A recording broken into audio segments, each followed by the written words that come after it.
That's a great way to talk about it. Is we are still in a watershed moment, and how do we kind of move past that? So Kendra, I want to ask you, when we look at sort of the folks who, are mid-career and looking to step into their next big role, when we look at those diversity assignments and those diversity roles, is there training and development that exists for that? How are companies ensuring success of folks in these roles, or are they not? What have you seen, and what would you call on the industry to do a better job of? So I think, yes, I think that companies don't have a choice right now. And I think that because of that, they are trying to come up with different educational programs. I mean, when you look at different companies, especially I think in the bigger companies, I think the smaller companies are trying to figure out resource-wise, how do we address these different initiatives?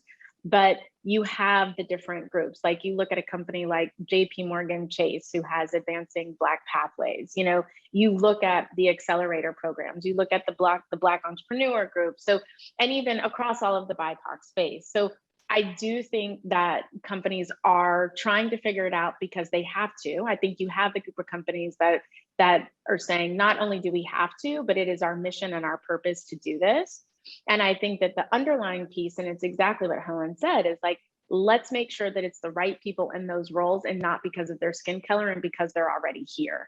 Let's find the right people who are educated and trained to handle DE&I, which is much broader than skin color, right? So when we talk about equality, it has to go deeper than what do you look like, and it has to come from people who are trained in that to help make sure that the conversation is happening and that it's being pushed across the whole organization.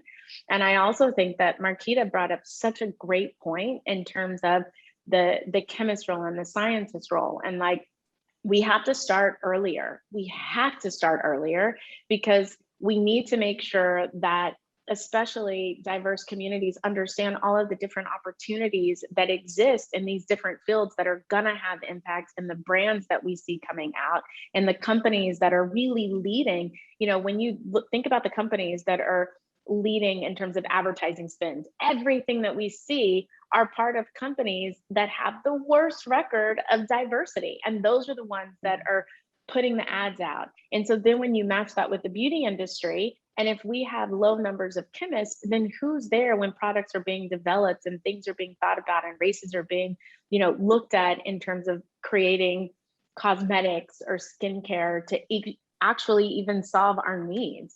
So I think that it is starting earlier in terms of education, opening the doors for what careers are possible in our industry at all levels, and doing recruitment, going onto campuses, partnering with organizations. And then I think for the companies, yes, raise your hand and say that you care, but get the qualified people, not just based on color or who's there, but who's based on what we need to do long-term to create equality, starting top down.